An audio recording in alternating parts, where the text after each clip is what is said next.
everyone watching here today for this video, and we're going to be doing a 2023 NBA mock draft lottery edition, and it's a new year special. The new year is here. We're in 2023 and we're still churning out NBA draft content here at Utility Sports. I hope you guys really have been enjoying all of the content on the channel. I do recommend checking out a lot of the trade guides videos. They really focus on each individual team that we are presenting in that one, and then break down some of the potential trades that team could look into. So hopefully you guys do enjoy that content, and I hope you also enjoy the video here you see today. I would love for you guys to hit that like button and also subscribe to the channel. Only about 17% of our watch time this past month was from subscribers, so we'd love to see more of you guys hit that subscribe button. We already know a lot of you are watching our videos. We can tell that from our returning viewers analytics on the channel, so make sure to hit that subscribe button if you've seen more than one of our videos. We'd love to have you be a part of what we do here long term at Utility Sports. So let's get into the actual video here now with a video preview. The draft order, it's based on the standings as of the morning of January 3rd. Every single time that I post one of these, people are always confused with how I have the draft order. It says it right here. This is very important. If you see someone else's comment asking how I have somebody picking where they are picking, just timestamp this part of the video to them. It'll be very helpful, and hopefully it clears up any confusion. Then this video is going to be focused on the lottery. There's been a lot of moving pieces. The college season has really shifted the way that I viewed things, and some of the players have not played as well as I was expecting. Some of them have outperformed what I was expecting, which obviously shakes up some stuff. So this video, more focused on the lottery. I think it's the best way to present kind of what I feel confident in right now. Anytime you get from anywhere from 20 to 35, 40-ish, it's kind of dependent on how the team prefers certain players. I think the lottery, you have a really good idea of what's going to happen. And then plus the end of the video, we're going to have discussion on some prospects that are not included in this lottery mock draft. So no, we're not taking shortcuts. We're still going to talk about some specific prospects at length that I want people to keep their eyes on, that I'm keeping my eyes on moving forward. There's a lot of interesting players and ones that I think are very worth noting and looking for as we go from now till March Madness, and getting a good idea of what the whole thing's going to look like as it plays out. So let's jump into it here. Pick number 1, the Detroit Pistons. The time I'm recording this, January 3rd, they have the worst record in the NBA. So here they are with the best odds, at least tied for the best odds, to have the number 1 overall pick. And no surprise here, the first overall pick is Victor Wembanyama, playing for the Metropolitans 92. He is a beast. He's a freak of nature. LeBron James said it best when he called him an alien. There's never been a player that I have evaluated in my time as a scout like Victor Wembanyama. His size, his skill set, his ability to handle the basketball, his ability to make plays for others downhill. He's improving as a passer. The one-legged jump shots he's been hitting all year long overseas, they're all incredible. Everything you see about this guy is incredible and otherworldly. The stuff he does on the basketball court is not replicatable by other players in the league. It honestly isn't. And anyone who can do some of the stuff that he does, most of them are guards. You think some of the one-legged faders, that's James Harden. Back when he was an MVP in the league, that's what James Harden was doing, right? Some of the stuff that he does in terms of, ball control reminds me of Nikola Jokic, who is one of the most skilled players in the world. Victor Wembanyama is a freak, and I know people are going to say, oh, we're concerned about his body. We've never seen the body like that hold up in the NBA. Oh, my goodness. Think about Porzingis. He's had knee issues. Think about some of the other players in the NBA long term that have been that size. They don't work. Yao Ming's had a bunch of knee injuries. Okay. Just because Brandon Roy tore both of his ACLs, would it deter you from drafting a 6'6" guard?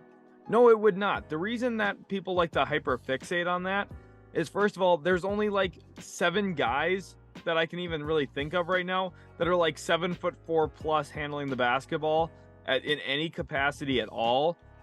So when some of them have injuries, which pretty much every single player in the NBA does, you like to hyperfixate on the idea that, oh, all of them get hurt, when realistically 6'6" guards have a track record of getting injured. Think about Kobe Bryant, especially as his career progressed, tore his Achilles, had a bunch of different injuries.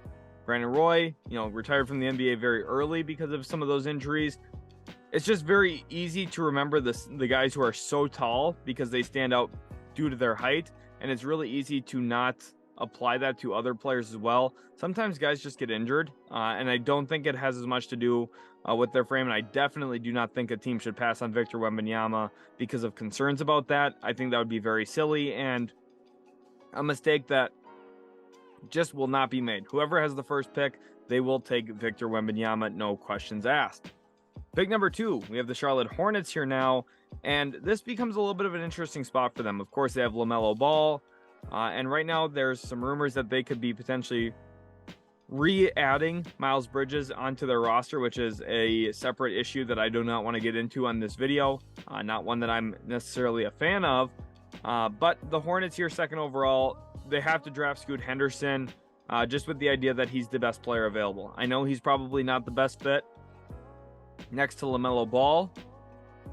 The reality is there's a very good chance that Scoot Henderson ends up being better than LaMelo Ball, in which case the Hornets would probably shift the direction of their franchise, maybe even look to trade LaMelo, get a very good ransom for him, given the fact that he's young on a rookie deal. He's going to have, rights basically moving forward on what's going to be a rookie max extension at some point with whatever team. If Scoot Henderson is just better and the two of them don't fit together, Charlotte should pivot to Scoot. It's just the reality here. I know a lot of Hornets fans are going to not like that, and I'm not saying just part with LaMelo Ball here for nothing. I like LaMelo.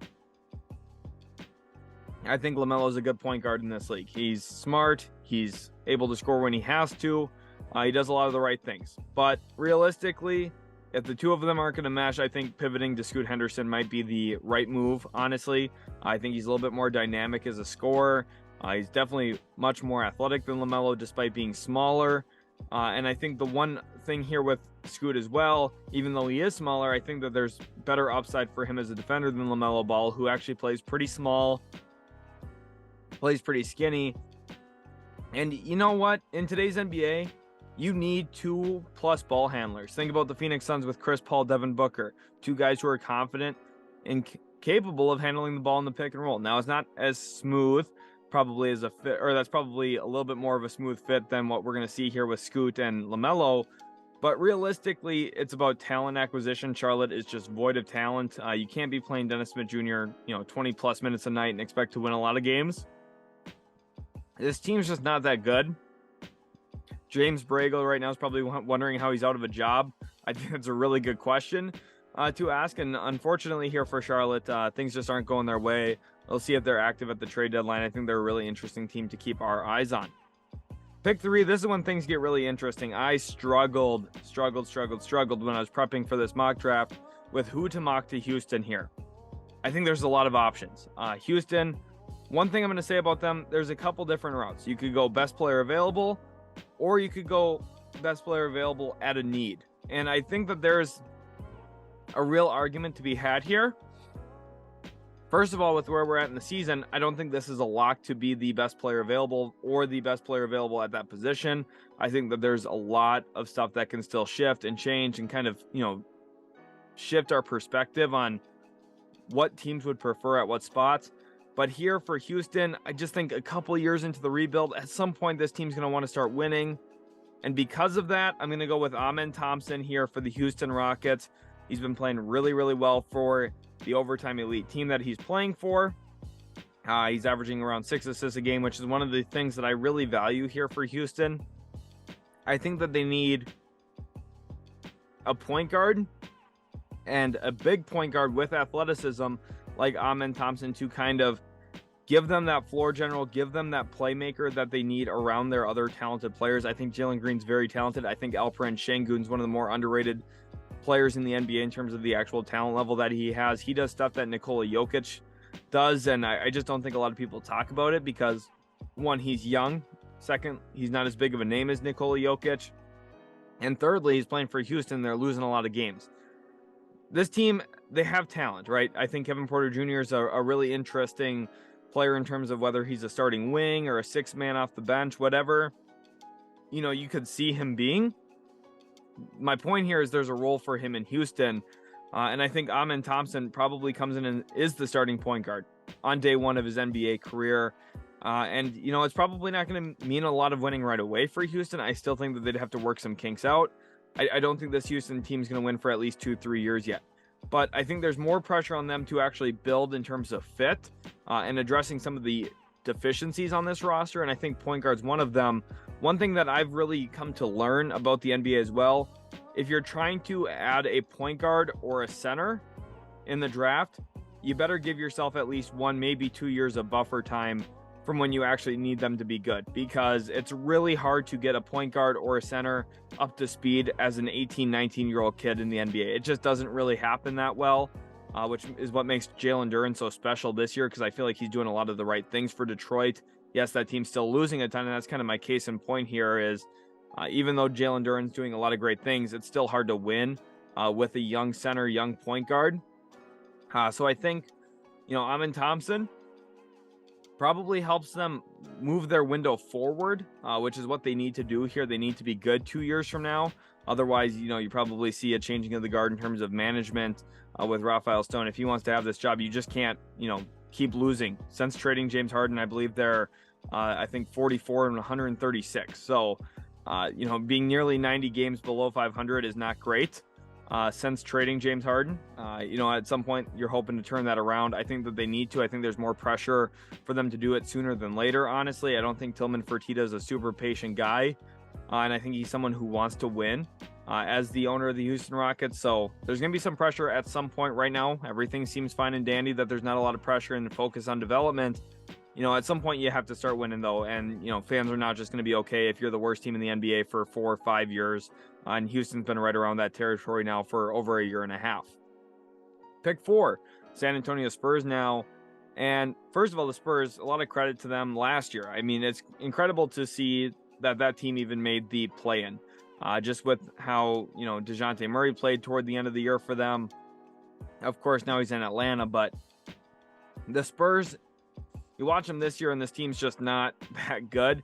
I think they have some interesting players. I do have a trade guide up on the channel for the San Antonio Spurs. I really recommend checking that out. A lot of work went into that video talking about San Antonio, but at this spot, I kind of found myself in a similar spot with where I was with Houston, but they're much earlier on in their rebuild than Houston is, right? They haven't really had that rebuild season yet. This is their first year really doing it after trading DeJounte Murray. So the question was best player available or best player available at a key need. And that key need, again, is point guard for me. I think that they really do need a point guard. But the reason I went in an opposite direction here, I went with forward Brandon Miller for Alabama, who has been absolutely money lights out this year for the Crimson Tide. He's been a huge part of their success. He's been right there at the top along with Clowney. There for Alabama. Those two players have been so special for them. Both of them are now on the radar for first-round NBA draft picks. So, you know, Brandon Miller for me here at pick 4, I think even though he's not the actual biggest need for San Antonio, which I think is, you know, a shot-creating point guard, which you could have looked at someone like Nick Smith Jr. here from Arkansas as a realistic option for the Spurs. I think since the Spurs are a little bit earlier on in that rebuild, they just need to go with the best player available at this spot. I think at the beginning of the year, I would have preferred Nick Smith Jr. over Brandon Miller. But with the way Brandon Miller has been playing, his skill set, his size, his length, it's really impossible to ignore. I strongly considered him for Houston as well at pick 3. But I think pick 4 is kind of that right landing spot for him. I wouldn't be surprised if he fell to pick 5 either. Again, if I didn't go Brandon Miller here, I was going to consider Nick Smith Jr. strongly. I think both of those two players are really great options for the Spurs here. If you take Miller, you're probably taking more of that long-term approach because, like I said, if you want to start winning sooner than later, you need to get a point guard in the door early that you believe in. Nick Smith Jr. would have been a great option for that, but I think Brandon Miller, if you find the top-end wing talent, that's really what the league's predicated on. Find great wings. Think about Boston with Jason Tatum, Jaylen Brown. Think about Dallas. Yes, Luka Doncic plays like a point guard, has the ball in his hands a ton, but he's got that wing size to him.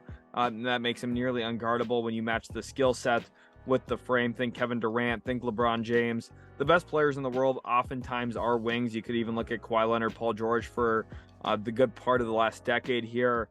You want good size and skilled length, and that's what Brandon Miller really presents here for San Antonio, which is why I think If I was steering the ship for them right now, that's probably the way I would opt, even though I'm one of the biggest Nick Smith Jr. fans on the planet.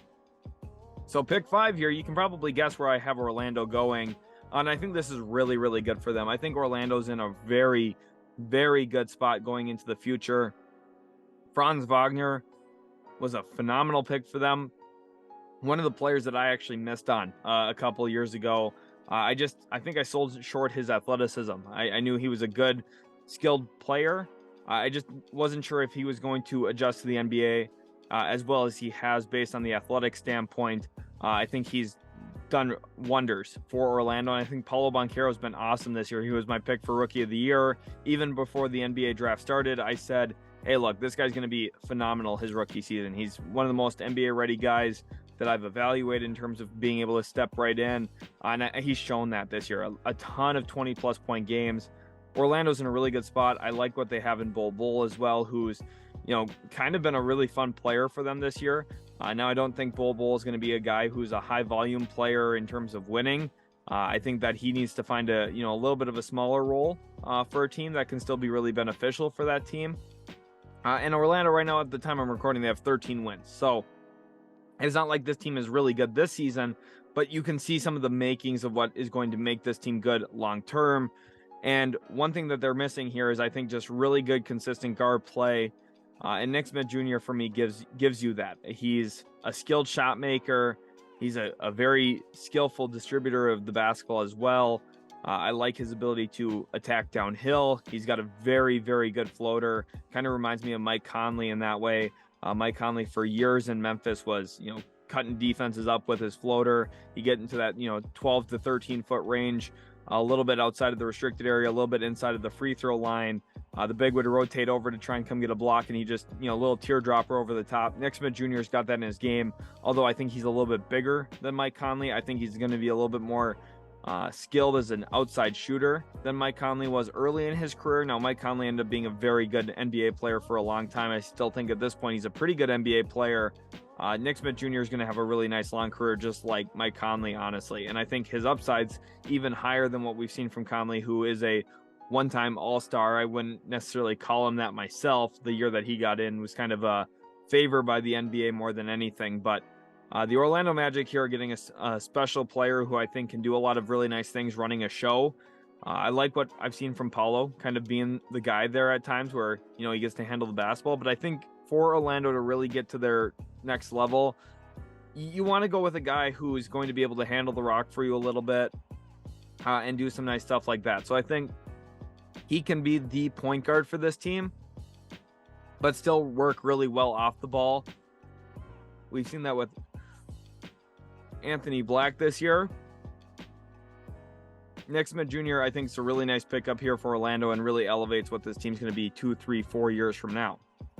The Oklahoma City Thunder here now at this spot, pick number 6 in the draft. And first of all, Shai Gilgeous-Alexander, huge shout out to him. He's one of the 20 best players in the world, and I might be short selling him, honestly. He's been so fantastic, and I probably am short selling him. He's probably been one of the top 10 best players in the world, just with the reality of he's able to get get a bucket from wherever he's at on the floor. And really, he doesn't even see a defender in front of him. He's big enough, lengthy enough, and skilled enough that really no defensive coverage bothers him at this point. He's very good at using his pivots to work his body into advantageous situations for himself.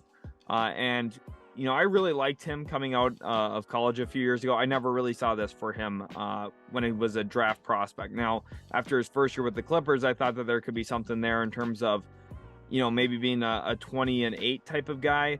I don't think I ever foresaw, even at that point when he was playing in Los Angeles, a 30-point per game scorer. That's what he's really blossomed into. He's worked on his game really hard, and he's become such a good offensive player that it's hard to distinguish him from some of the other superstars in the league in terms of the actual offensive skill set. And Oklahoma City still has Chet Holmgren in the wings. They've got Josh Giddey, who I really like. They've got some really nice pieces there. And I think one thing about Sam Presti is he's been drafting good players. I think that a lot of people in his position would say, oh, let's, shoot for the upside. Look at guys like Jonathan Kuminga, who are super athletic. He did shoot for some upside with Chet Holmgren, but I think Chet Holmgren's actually a pretty relatively safe pick. I know people are going to say, oh, the injuries. yes, that's somewhat of a concern, but in terms of the actual skill set, he's very ready for the NBA. He's very, safe in that regard.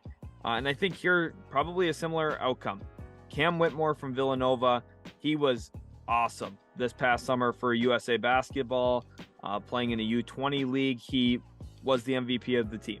He was the best player to play for Team USA U20, and it wasn't even close. He's super athletic. Nobody can stop him from getting to the rim, and he knows what to do when he's around there.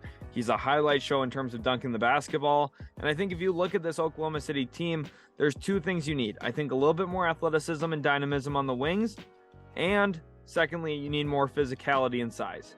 Whitmore doesn't really give you that, center physicality in terms of, he's going to box out a bunch of big dudes and grab boards, but he's a big wing. And, like I talked about earlier with Brandon Miller, skilled wings kind of run the league from time to time. And I think that Cam Whitmore, there's a very good chance that he could have some of that in his game as well, in terms of he's able to, pass, catch, shoot, drive. He's able to attack off the dribble. And I think there's a lot of really nice things about that.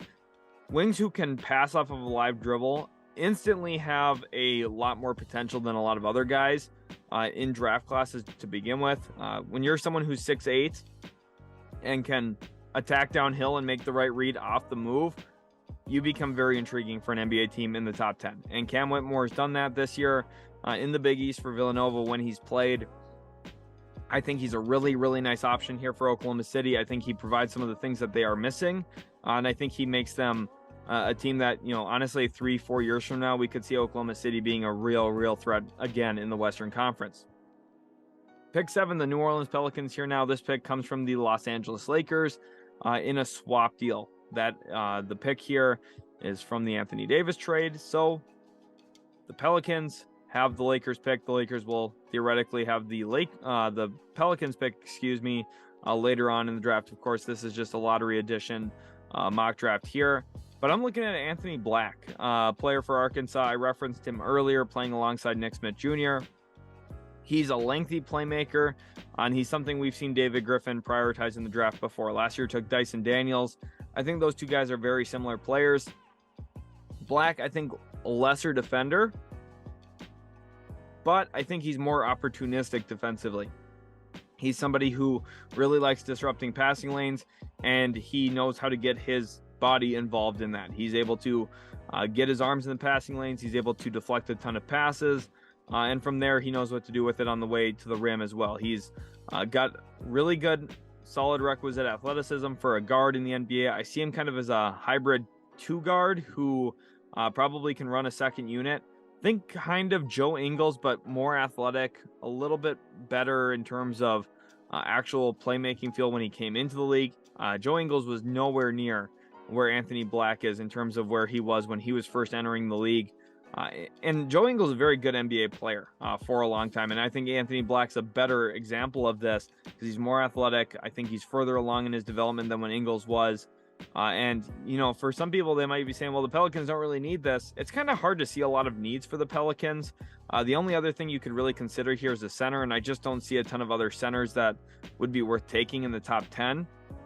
So it's kind of just either, trade out or take advantage of this pick the best player available on the board, someone that you really like. And I think Anthony Black kind of lines up with some of the things that the Pelicans are looking to have around CJ McCollum, Brandon Ingram, and Zion Williamson. It's, youth, athleticism, and length. And they've been able to add a ton of it in guys like Herb Jones, Najee Marshall, who I think is a very underrated player in the NBA. Dyson Daniels is another good example who, I think New Orleans was the best landing spot for him in terms of what's already around him. He doesn't have to do too much on offense, which I think is really beneficial for his game. And they've got a lot of other length as well. There's a lot of guys I'm not mentioning right now for New Orleans. This team's loaded with depth. They're loaded with length, wings, talent. And this is just another example of the rich getting richer here with the Pelicans. Pick number 8, the Toronto Raptors here now. And with this pick, the Raptors at this spot, who've been kind of disappointing this year, they really badly need shooting, but that's not really their MO. They don't draft a ton of shooting. What they do like to add is a lot of length and athleticism.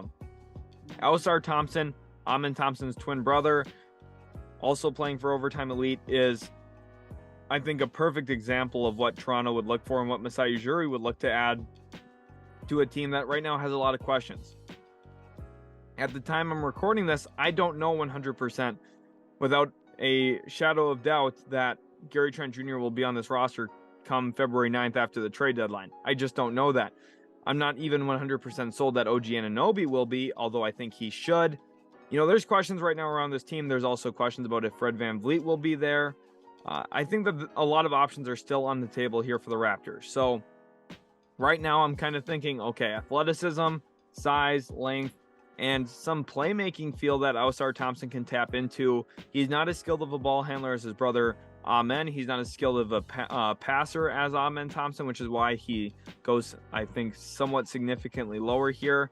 You know, the difference between pick 3 and pick 8 in the NBA draft is pretty significant. And some of those flaws, some of those areas that he's not as good at as his twin brother does limit what he could be in the NBA. But I still think there's a lot of potential oozing from him in terms of being an off-the-ball guard or an off-the-ball wing. Somebody who I think is going to be disruptive defensively with his athleticism. We know how much Nick Nurse loves that. And I think Toronto right now maybe needs to hit the reset button in some categories, some areas. I still think they need to find ways to add shooting, but it's just not really in their DNA to draft one, especially not in the top 10. Think back to when they had pick number 4.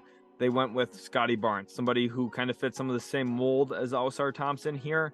Now, Ausar is not nearly as good as Scotty Barnes was at the time they drafted him. So don't get me wrong here. I'm not comparing those two players. I'm just saying some of those physical traits are similar. So that's kind of what I think Toronto's looking for. Maybe it's not the right move for them, but I still think that this is kind of, you know, aligning with what they would typically do most years. Pick 9, the Orlando Magic here now. This pick comes from the Chicago Bulls from the Nikola Vucevic trade. So Orlando, like I said, in a really great spot. Earlier on, they went with Nick Smith Jr. And with this pick, I'm giving them another guard, which is a fun little storyline to talk about, in Cason Wallace from Kentucky.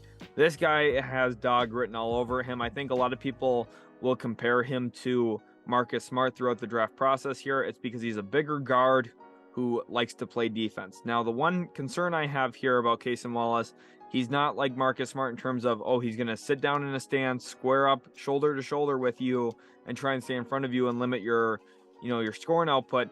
He's a defensive playmaking type of defender where he's going to get his hands in the passing lane. He's had games this year of 7 steals, 5 steals, I believe a few games with 3 steals. He's impactful. He's a stocks type of guard, which is really fun because he's also going to get in the help side, and he's going to block some shots, which is always exciting when you have a guard who can get up like that. I think that there's a lot of upside here, and for Orlando, what's going to really make this team special is when they start to blend some of their offensive talent with their defensive talent, and a guy like Cason Wallace, who's, I think, a perfect connector on both ends, who's able to handle the basketball, create for others a little bit, and he's learning how to create for himself. He's had some big scoring output games this year. But he does so a lot of the time off the basketball and then, you know, taking advantage of some open lanes, cut opportunities. He does a very good job in some of those regards. And he's growing as an on-ball guy. So I think with Nick Smith Jr., you already have your, you know, kind of on-ball creation guys in Wagner, Banchero, and Nick Smith Jr. Now you're looking for guys who can complement that. I think Cason Wallace is somebody who can. But there's still that upside there that maybe he grows into something more than what we're currently projecting at this point, which is something you always want to consider, right? You want to go with guys who you're very confident can have a role with you, but you can also see the upside of them maybe becoming better than what we even expected. And I think Cason Wallace has a little bit of both of that in his game right now. Again, I don't see him as being necessarily a non-ball stopper on day one of his NBA career. But what I do see for him and what I think is very likely is he becomes a very good defensive player and somebody who helps your overall team defense, even if he's not drawing the number 1 assignment every single night. Pick number 10, the Utah Jazz. Now with this pick coming from the Minnesota Timberwolves, the Jazz have cooled off a little bit as of late, so they're going to have a second pick here in the lottery as well in this video. But let's get into their first one here now. And Danny Ainge, I just see it hard for him to pass up an opportunity at a guy like Amani Bates, who, you know, people are going to be skeptical here. Eastern Michigan does not have a very good record at this point. They've actually lost a very good amount of games. They've not been super impressive as a team this year, although they have played very competitively with some notable programs. Look at South Carolina. They played very competitive with them. They played competitively with Michigan. And Emoni Bates has really been at the center of all of it. He had a 36-point game the other night against South Carolina. He knocked down 8 3-pointers in that one.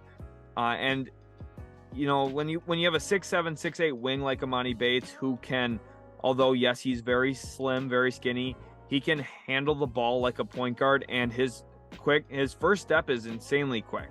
He's got incredible burst for his size and his height. It's very beneficial for him to play at a skinnier weight, in my opinion. I think it helps him get to his spots quicker. Now, I think he does need to put on a little bit more muscle mass, get a little bit stronger so that he can play through contact more efficiently. One thing about him, too, I think he's really a technique shooter. I think he's somebody who, when he follows his actual fundamentals, his technique as a jump shooter, he's elite. And I think he does a very, very great job knocking it down. And he, his shots that go in look beautiful. That's the one thing I have to say about him. When he does follow that technique, it's perfect swish after perfect swish after perfect swish. Now, the one concern I have here is sometimes he plays a little too upright. Sometimes his shot fundamentals kind of get thrown out the window, especially off the move. He's got to tighten some of these things up. But for me, the talent, there's so much potential here. To be honest with you guys, it's hard for me to see a reason why Emoni Bates should not be a top 15 pick in this draft. Yes, I know that there's, maybe concerns about what he's going to bring defensively every single night. And I understand there's concerns about efficiency. You put this guy in an empty gym 1-on-0, which a lot of these workouts are going to be toward the draft season. Emoni Bates is going to blow people away with his actual skill set, his talent. He's been doing this for a long time. He works out with trainer Chris Brickley, and he is someone who works very, very hard on his game. And when he's, filling it up the way that he has been for Eastern Michigan this year, it's hard to deny the talent that this kid actually possesses. Pick 11 now, the Washington Wizards here. And this is one of my favorite picks here of this lottery mock draft. Tommy Shepard does what Tommy Shepard does, and he drafts a power forward. This is Tommy Shepard to a T. He loves to draft forwards. This team badly needs a point guard. They should draft a point guard. So what does he do? He goes out and drafts Jarace Walker from Houston, who I think is a very good player, by the way.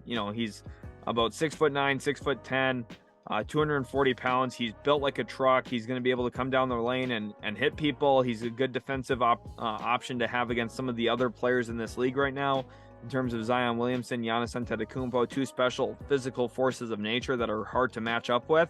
Jarace Walker, although probably not having the foot speed to keep up with those guys, he's got the physical frame and the arms and the chest and the body to keep up with those guys a little bit in terms of the physical force that they play with. And this is a very Tommy Shepard-esque pick. He likes to draft guys who are good college players. So far, Jarace Walker's been a good college player for Houston, who's one of the top teams in the nation.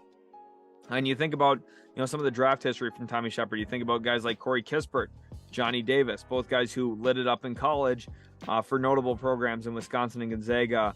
Houston has become a very, very notable program in college basketball. Jarace Walker has been one of the best players on that team this year. And as an incoming freshman, he's got a really good post-up move. Think about Rui Hachimura as well. That's kind of, the comparison you would almost think of. And I think Jarace Walker is a better Rui Hachimura. I think he's going to be more efficient. I think there's a little bit more playmaking upside here than what Rui possessed when he came into the NBA. But I think ultimately Jarace Walker is a good player. I just think that ultimately Washington's probably going to look at him fondly and probably select him if he's on the board for them. Pick number 12, the Utah Jazz here on the clock. Again, remember, we went with Emoni Bates at pick number 10 for them. And pick number 12, we're going to go with Gigi Jackson for South Carolina, who another player is dripping with potential. There's so much potential in this kid. He's got incredible athletic traits. One thing I'm going to say about him, I think he's a little reliant on the three-point shot right now, especially for his skill sets. A player like him, if I'm coaching him, I would want him shooting about 12 to 15 shots a game in the lane. Right now he's shooting a little bit more from three than I think I would like, although I think it is good for his long-term development to add that three-point shot. That was one concern I had about him going into South Carolina, was how he was going to shoot the basketball.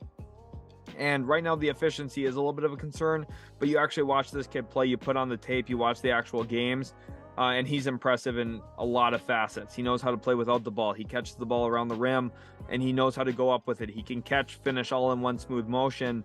And, that might not sound like the biggest thing, but it's really important. Every single split second matters in the NBA. It's the difference from, dunking on a guy or getting an open layup compared to getting blocked. Half a second can be a huge deal in the NBA. And I think GG Jackson, his combination of coordination, his ability to, play quickly, both with and without the basketball, and some of those actual tools that we've seen of him creating some outside shots for himself or finding ways to attack the rim off the dribble.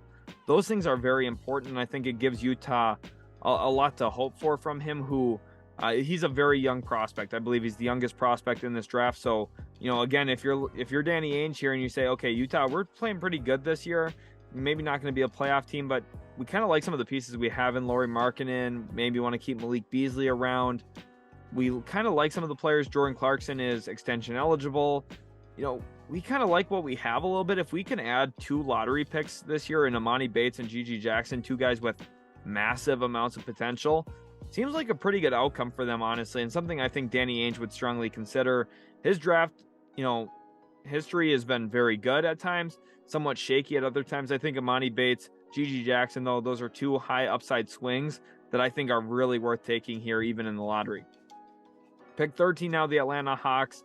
At this spot, I actually have a trade guide up on the channel of them as well. One of the most recent ones I've done, and I think they're a very, very interesting team to talk about when it comes to not only the trade landscape, but also drafting here. Landry Fields has really taken over as the new decision maker there in Atlanta. I think that there's some questions for this team, what they're going to be long-term. Of course, they just lost to Golden State the night I'm recording this, so they gave up 54 points to Klay Thompson. So, I think Atlanta, they're in a shaky spot right now.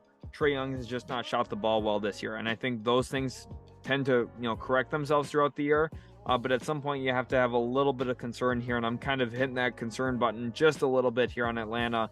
I don't think this team's terrible, but I think that there's room for them to grow, and I think the one thing I underestimated was how much they were going to miss Kevin Huerter, his movement shooting capability, and how much he stretched the floor for them. So they need something like that back. And I think Grady Dick, a true freshman from Kansas, is a great option for them. He's got the silkiest jump shot in the class. It looks silky smooth. It looks like a shot that every time he shoots, you think it's going to go in. He's got perfect fundamentals on his release. He's got perfect wrist action. He gets very good backspin on his shot. He always squares up to the hoop well. He knows where he's at in space when he's moving before catching and shooting. He's just kind of the complete player in terms of a shooter. That's pretty much everything you want, is a guy who is able to run off of screens, knock down open shots. He can also stand and spot up, but he's done a little bit off the dribble this year for Kansas as well. Someone who, to start the year, I was kind of thinking maybe a back end of the first round pick. I think he's done enough to cement himself as someone who at least draws lottery consideration. Pick 13 here. This is when you get to the spot where, you could see a guy like Grady Dick maybe fall into 18, 19, 20. But realistically, I think 13 here, the Atlanta Hawks, it's a good fit between these two entities here. I think that Grady Dick could, love playing in Atlanta next to Trae Young, who also draws a lot of attention. And I think putting another shooter around DeJounte Murray would be very beneficial, who I think, probably still will be there long-term, at least at this point. That's what I'm guessing. And I think Grady Dick, with Atlanta, I think he could solve some of those issues too that they're missing after trading Kevin Huerter. Now, Bogdan Bogdanovic, him being healthy's kind of solved some of these issues as well for their offense. But I still think that there's room for them to grow, and I think Grady Dick gives them some good options. Pick 14 now, the Golden State Warriors here. I do not think that they will be a team that misses the playoffs, just to be clear, but based on their record right now, they are our final team to pick here in the lottery. So at this spot, I think, again, they're probably not going to be here, but if they are, let's go take a shot on a guy in Dariq Whitehead, who was the National Player of the Year last year at the high school level as a senior in high school, now a freshman at Duke, and the shooting just hasn't translated. Someone who I thought had a chance to be the best shooter in this draft in terms of his ability to move off the basketball, always catch square to the rim and elevate. He was very, very, very good in the mid-range area at the high school level, and it really stretched out deep as well, shooting upwards of 25 feet with somewhat consistency and regularity, I thought that Dariq Whitehead was going to have an awesome freshman season. It's been a little bit more shaky than I expected, and I think more shaky than a lot of people anticipated. Remember, Duke had the highest recruiting class out of everyone in the nation, even higher than Arkansas, who we've already seen 2 of their players get drafted in this mock draft, in Anthony Black and Nick Smith Jr. That's how highly regarded this Duke recruiting class was, and I think there's been a little bit more hiccups than a lot of people was expecting. But again, with Golden State here, you have an opportunity here to grab a forward in Dariq Whitehead from Duke who can fill it up, who can shoot the 3-ball well, who can shoot off the move, and I think gives them a little bit more dynamism in that mid-range area that they've at certain times over the last 4 years or so, in my opinion, missed after losing Sean Livingston to retirement. I think Sean Livingston gave them such a healthy balance into their offensive mid-range shooting. I think at this point they have some of that still. I think the addition of Andrew Wiggins has really solved that for them a little bit, but I think getting another guy who can fill it up on all 3 levels like Dariq Whitehead, I think it's a really, really good approach for them. If he's available, Golden State should run this up to the podium, in my opinion. Now let's get into some other notable prospects here that I do want to talk about in this video. I've got 5 more guys here that I really want to discuss. Dillon Mitchell is a true freshman forward for Texas, played at Montverde Academy in high school. He's a very, very fun player for me. His draft stock has been slipping. A lot of people looked at him as a lottery pick to begin the year. Right now, a lot of people are kind of projecting him outside of the top 20. For me, I'm not selling my stock on him that quick. I still think it's very possible he's a top 20 pick in the NBA draft. And I think that there's a lot of positives to see from his game. First of all, this kid's probably the most athletic player in this draft. He jumps out of the gym. It looks like he's got hot air balloons tied to his sneakers and he floats.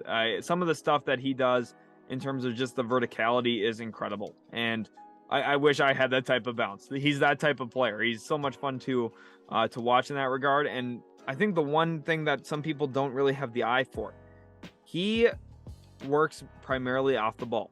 And it's hard typically to see somebody who you would say, oh, that's an NBA level talent when he's playing without the basketball, because a lot of times, people just think, oh, well, all the NBA players are the guys who dribble and shoot the best.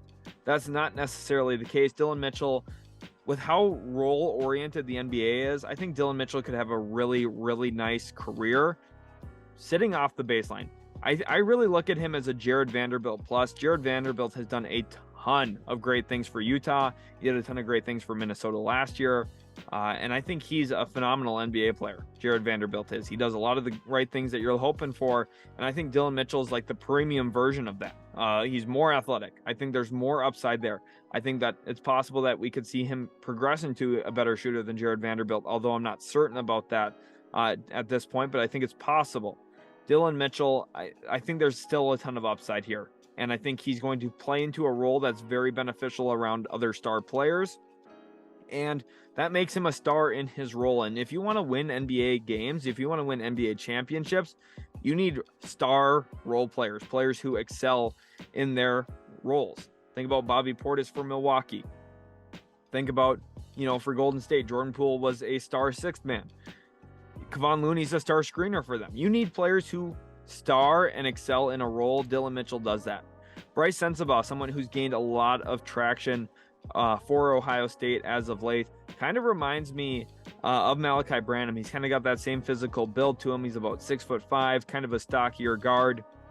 One thing he's very, very adept at, shooting in the mid-range area. He really, really likes to elevate and knock down shots. It really doesn't matter the contest on him. When he's 12 to 18 feet away from the hoop, you can basically put 2 points on the board because he's going to make that shot with consistent regularity. He's a very, very nice mid-range shooter. I think if the three-point shot continues to progress and come along for him as he adjusts to the NBA three-point line a year from now, I think there's some really, really good hope that he becomes a nice NBA player. I think it's going to take a year or two for him to adjust to the NBA.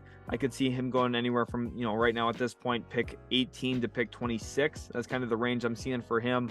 But there is still a lot of season left to be had. Taylor Hendricks, welcome to the mock draft video here. Taylor Hendricks, he's a forward for UCF. And right now he's kind of one-dimensional offensively. He's a shooter. He's shooting a really, really, really good percentage this year. and he's been elite in catch and shoot scenarios, which already makes you a really valuable forward for teams to add to your roster. If you can add a guy who's 6'7", 6'8", 6'9", that can knock down perimeter shots with consistency, it's a tool for your offense. And I think Taylor Hendricks is somebody who's going to keep his name in the first round discussions at least, as long as he continues to shoot the ball well. He's also got some interesting defensive upside with some of that length that he has. So Taylor Hendricks, I think, is the name to keep our eyes on moving forward. Jett Howard, a player who I think a lot of people were probably expecting to see in this lottery mock draft. I just want to see him sustain this for a little bit longer before I put him at the level of some of these other players. I think that, it's an interesting situation given, kind of the, situation that he's playing in Michigan, obviously, as a Howard. Some things are a little bit different for him compared to other players. I still think I want to just see a little bit more from him before I start to really throw him consistently in the lottery in my mock drafts. But he's someone right now that I would see even, around pick 15 to pick 28. And 28 is like really the low end. Like if he kind of has a, a bad end of the season here, or, has a, couple rough games in a row, probably anywhere from 15 to 22 is the most likely range for me at this point. Again, these things change, though. It's very possible we could see him work up into the lottery in my own estimation. And then Keontae George, freshman guard out of Baylor. I think there's some difficulty here for Keontae George.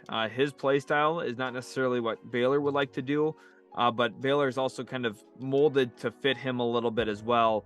The one tough thing, though, too, they've got some skilled guards already who are upperclassmen. They've got players who they've been there, they've done that. Keontae George has taken somewhat of a backseat role to them at times as well, which is good for the program, but not as good for Keontae George's draft stock. In this mock draft, he'd probably be pick 15. So don't worry that he wasn't in the top 14 picks. These things are fluid. The one thing I would say about point guards, though, too, point guard's the deepest position in the NBA right now. If you look across every single NBA team, the 18th, 20th best point guard, you'd say, well, that's a pretty good point guard. And Keontae George, at that position, does he come in and is he a starter right away? I don't really know that for sure. I think it would be very dependent on where he ends up landing, on if he actually earns a starting job in the first couple weeks of a season or not. So I could see him coming off the bench actually to start his career. At this point, nothing is certain yet. Nothing is set in stone. So it's possible, Keontae George turns up the second half of the season, which is what I'm hoping for. I want him to succeed. I want him to get drafted high. I don't want to root against any of these kids. They're a lot of fun to evaluate, scout, and, I hope each and every one of them have long, fruitful careers, honestly. So we'll be hoping for the best here for Keontae George in 2023. Thank you guys so much for watching. Really does mean a lot. 2022 was such an awesome year for the channel. Honestly, I can't thank you guys enough for everything. Sticking around watching these videos. Hopefully you do really enjoy them. I put a lot of work and effort into them on top of my, full-time job, some of the relationships I got going on in my life. And, I'm also a coach, and I do some other stuff as well, kind of on the side. So I've got a lot of stuff going on, but, I always make time for these videos. So I hope you guys do enjoy them. Make sure to subscribe if you do, and hit that like button. It lets me know I'm doing a good job. Thanks again so much for watching, and we'll catch you in the very next Utility Sports video.